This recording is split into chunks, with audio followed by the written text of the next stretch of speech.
Well, we have reached our last topic of this first derivative chapter, and that is trig derivatives. And we've mentioned before how even though we've got all these great derivative rules, really in the grand scheme of things, we only know how to take the derivative of a couple different types of functions. We can do polynomials and rational functions, including products and quotients. We can do the sum and difference, and really the only thing we have besides power functions, like x to some power, is just e to the x. That's it. We don't have trig functions yet. We don't have logarithmic, other exponential functions, anything in that general category. So we've got trigonometric functions coming up first. So we've got the 6 basic trig functions: sine, cosine, tangent, cotangent, cosecant, and secant. So we're going to start with the official definition of sine x. Remember the limit definition of the derivative, which is this thing right here. The limit as h approaches 0 of f of x plus h minus f of x, all of that over h. That's what I mean. Anytime that you read the limit definition of a derivative, or when you see it on the test or anything like that, that is the limit definition of a derivative. That's the official derivative. The rules that we use follow from this official definition. So f prime, we start with prime of x equals the limit as h approaches 0, and then we're going to replace this f of x up here with sine. So this is going to be the sine of x plus h, and then minus the sine of x, all of that over h. So we start with this piece over here. This piece, if you guys remember, and I'm not expecting you to just come up with it off the top of your head, but we had sum and difference rules for both sine and cosine. So we had a sum rule that was like the sine of a plus b. So we can use x as a and we can use h as b. And so with the sum rule for sine, so now we're just going to write, and remember every time we rewrite, we have to keep that limit clause with us.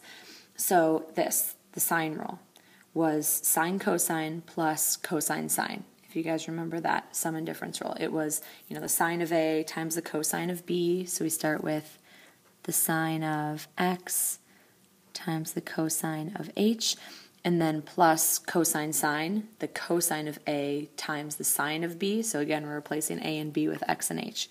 So this is now the cosine of X times the sine of H, and then minus sine of X. So now all of that is over H.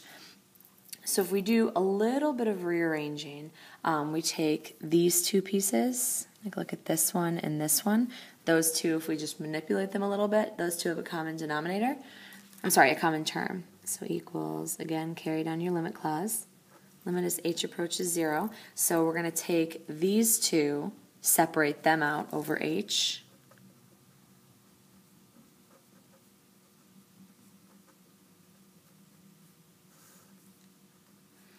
And then plus, take this piece, put it over h.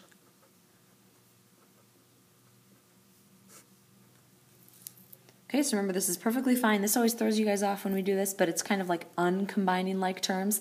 All three of these pieces were over a denominator of h, so we can always uncombine like terms just like this. And then equals, again, keep your limit clause every single time. This piece right here, I can factor out a common denominator of, a common factor of sine x. I keep saying common denominator.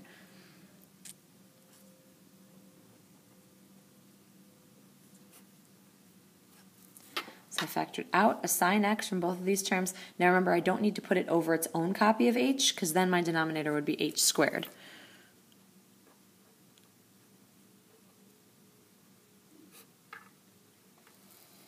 Okay, so now I'm not going to write out every single little piece, but remember what really happens is anytime you take the limit of a giant sum, product, quotient, whatever like this, what you're really doing is taking the limit of every single piece and either adding or subtracting and multiplying. So I'm taking the limit of this times the limit of this plus the limit of this. All right, so simplify that up. So the limit of sine x as h approaches 0 is still just sine x, because x has nothing to do with h, so I could quote-unquote plug in the h, but it's not going to affect this expression at all.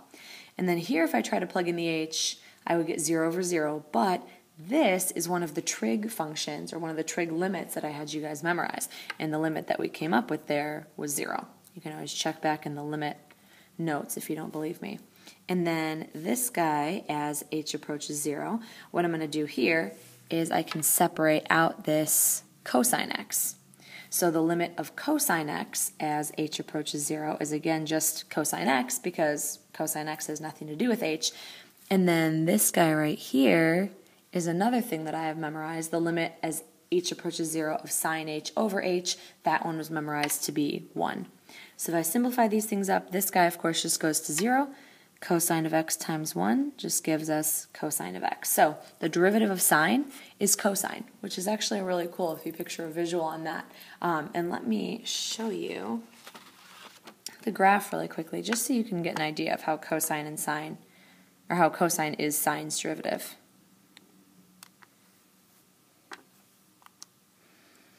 So here is my original function, sine.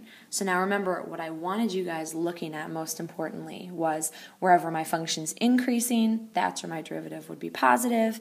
Wherever my function's decreasing, that's where my derivative would be negative. And then wherever my function comes to like a high or a low point, that's where my derivative would be 0. So I'm going to get a nice trig zoom here so we get a nice picture. This way we have 2 full cycles of sine. So now let's graph cosine as the derivative. Okay, so remember the important features that I was looking at here.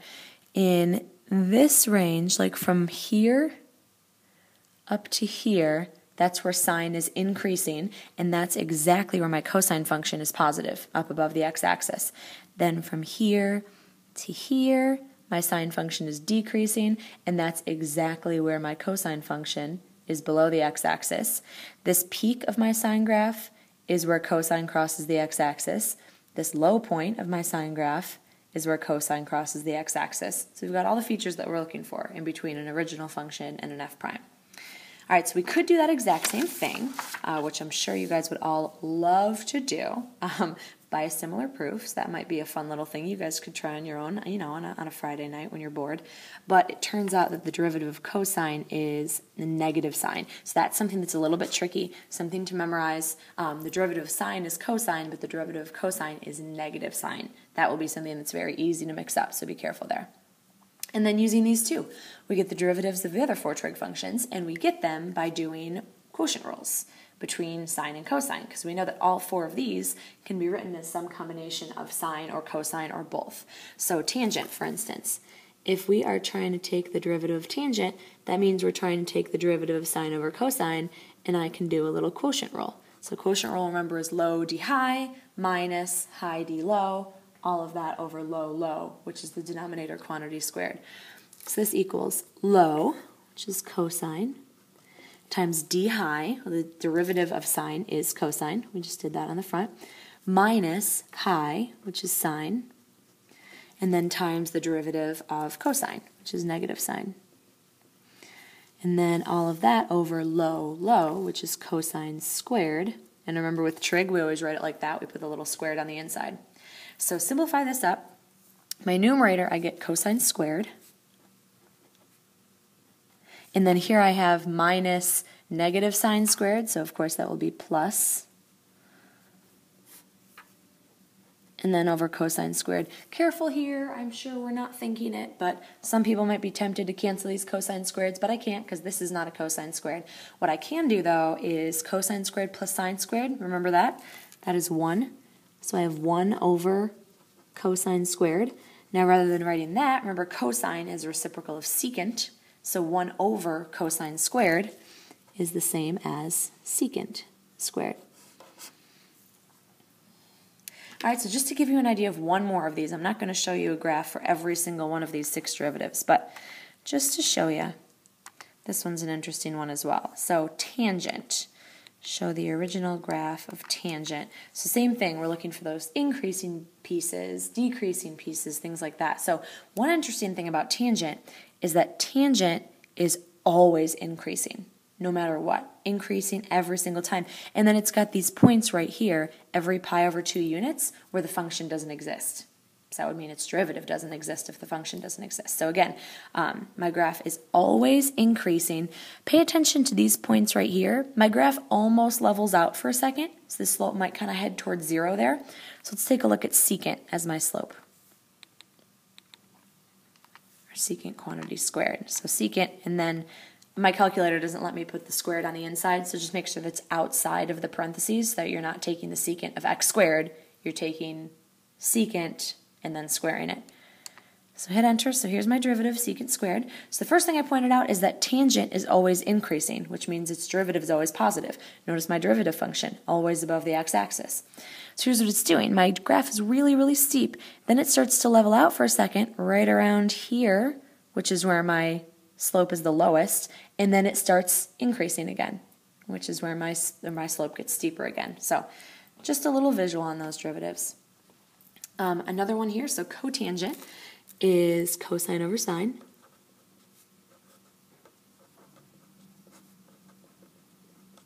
So we do basically the exact same thing that we just did up above. Nice little quotient rule, low d high. So low is sine, d high is negative sine, minus high d low, high is cosine, d low, the derivative of sine, is also cosine, and then low low, and is sine quantity squared. Okay, so simplify everything up. So very similar to up above, my numerator here is going to be negative sine squared minus cosine squared. So negative sine squared minus cosine squared is the same thing as this, except it's negative, which means my numerator is going to be a negative 1. And then over sine squared. So this, the reciprocal of sine is cosecant. So this is going to be a negative cosecant squared. So these are, again, just derivatives to memorize. The derivative of cotangent is negative cosecant squared. If you're curious at all, pause the video and take a look at those graphs. You'll see the exact same patterns we just talked about with tangent. Cosecant is 1 over sine. So if I want the derivative of cosecant, I take the derivative of 1 over sine, do a little quotient rule. This quotient rule is a little bit easier because my numerator is 1. The derivative of 1, of course, is just 0. So low, d high, so low is sine, d high is 0, because the numerator is 1, so the derivative, of course, is just 0. And then minus high, d low, derivative of sine is cosine, and then all over sine squared, low, low. So I end up with just a negative cosine in the numerator, and then over a sine squared. So this one's a little bit tricky. What I'm going to do here is I'm going to take the negative cosine, put it over one copy of sine, and then multiply that by 1 over sine x. Just to simplify it up, just to show you how this is typically written. So again, all I did, I split up the denominator, so sine times sine gives me a sine squared. I put negative cosine and then just times 1. So if you multiplied this back out, you would land right back here. But negative cosine over sine is negative cotangent, and 1 over sine is cosecant. So the derivative of cosecant is negative cotangent cosecant. And my last one here, very, very similar to the one up above. This time I take the derivative of 1 over cosine. So another quotient here, so low d high, low, and then d high again is 0, minus high d low, derivative of cosine is negative sine, and then all of that over low low, which is cosine quantity squared.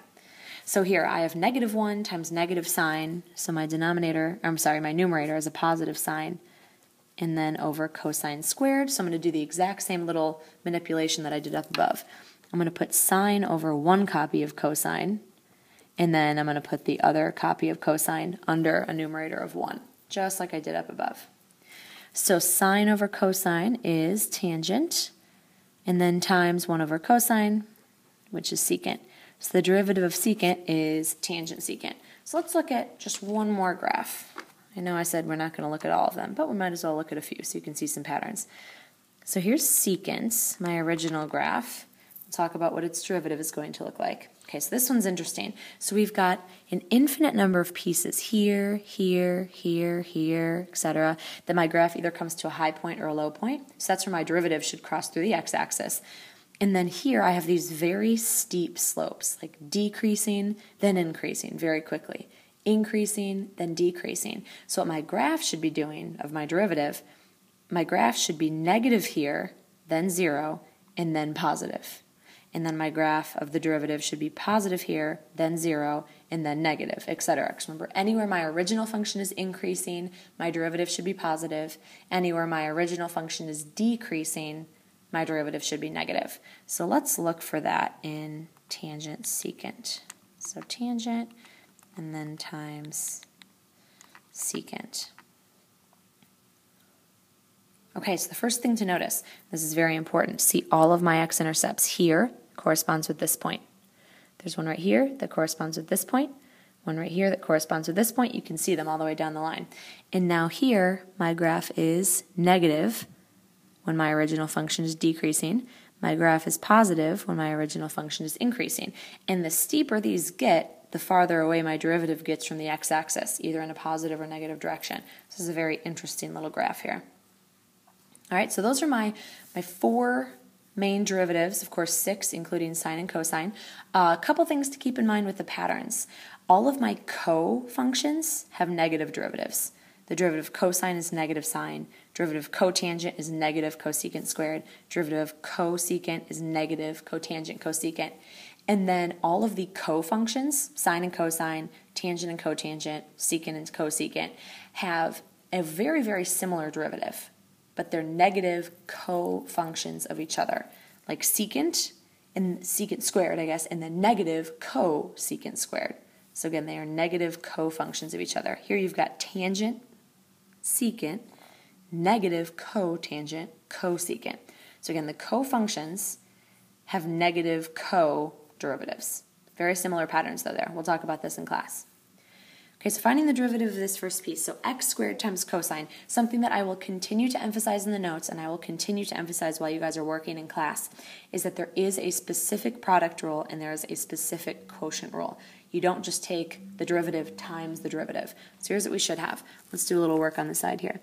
So the first function is x squared. The derivative of the first function would be a 2x if we follow the product rule. The second function is cosine. The derivative of the second function is negative sine. That's a rule that we have right at the very top of the page.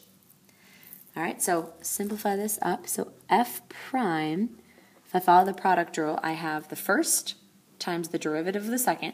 So if I multiply these two together, x squared times negative sine x, I get negative x squared sine x. And then plus the derivative of the first times the second. So then these two get multiplied together. So it's almost like a little cross-multiplying situation, and then you add. Okay, so here, with an example like this, the back of the book might like factor out an x or do something like that. That doesn't matter to me. I don't care about that. But just so you're keeping in mind, like when you're checking your answers, the back of the book a lot of times does tweak things like that. All right, the equation of a tangent line. So let's write down a little something here. Y minus y1 equals m, and then times x minus x1. So the y1, people always forget how to do that part, but that's actually the easiest part. We can do that right now.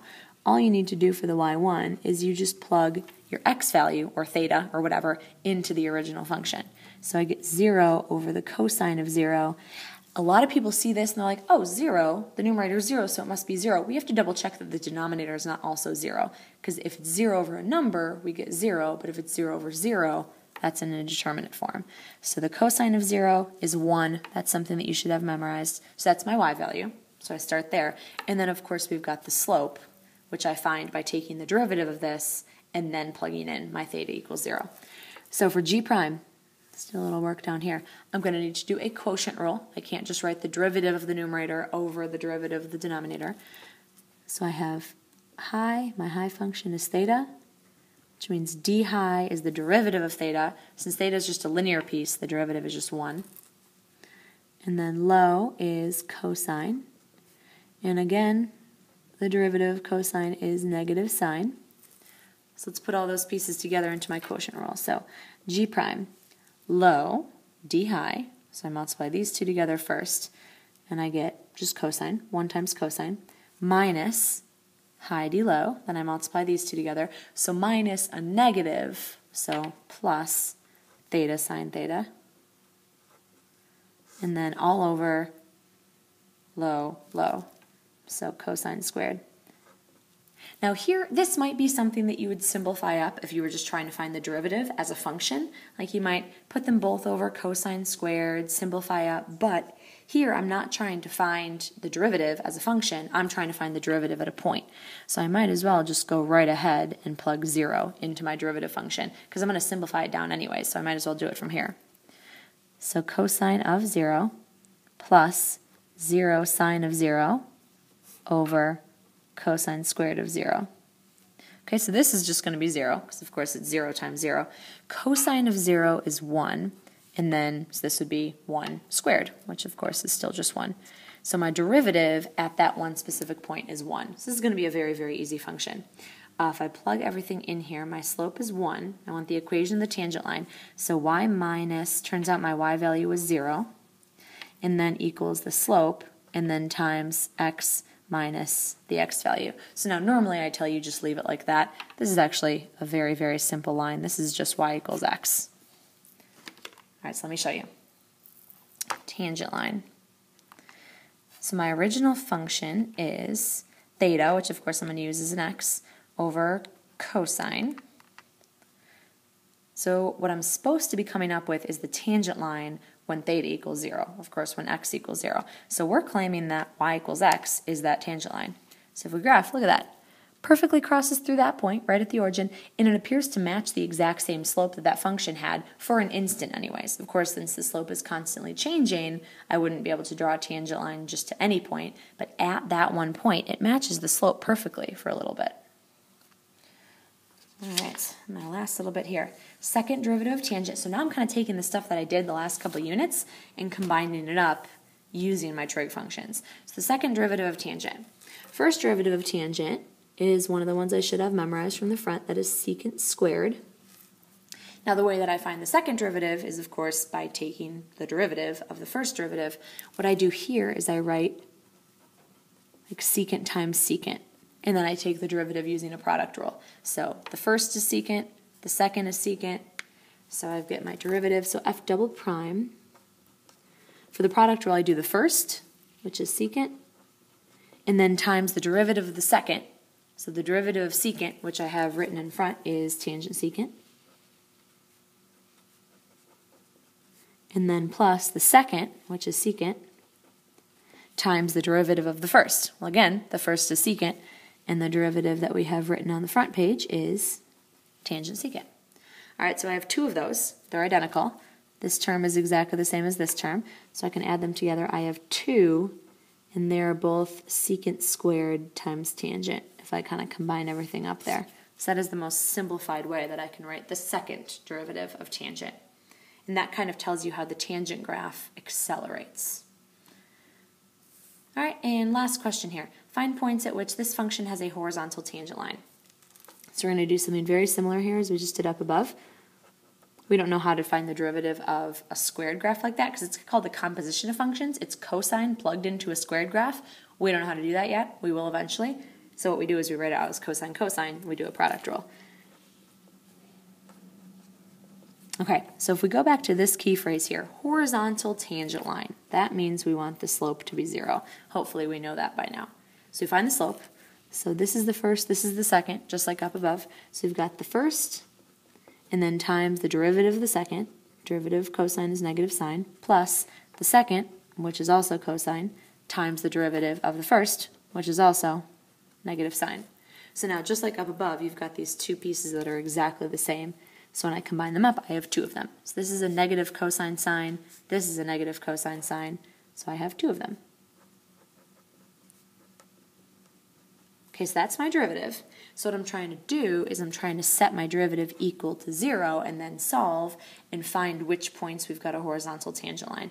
So the negative 2 I could just divide right out. And then picture this like factoring. Like if you would like x plus 1, x minus 2 equals 0, you would set them both individually equal to 0. So if this is 0, I get a product of 0. If this is 0, I get a product of 0. So if I set each factor equal to 0, and remember, all I need to do is just divide that negative 2 out. So I set each factor equal to 0 and solve. So cosine is equal to 0 when x equals pi over 2, when x equals 3 pi over 2, etc. Now sine is equal to 0 when x equals 0, when x equals pi, when x equals 2 pi, etc. Now notice, we didn't restrict the domain. We didn't say, like, find all the solutions between 0 and 2 pi. We said find all the solutions. So this actually happens every pi over 2 units. 0 at 0, then at pi over 2, then at pi, then at 3 pi over 2, then at 2 pi. So what I write is, remember when I threw in that value of k? So this says that any multiple of pi over 2 will give this equation a value of 0.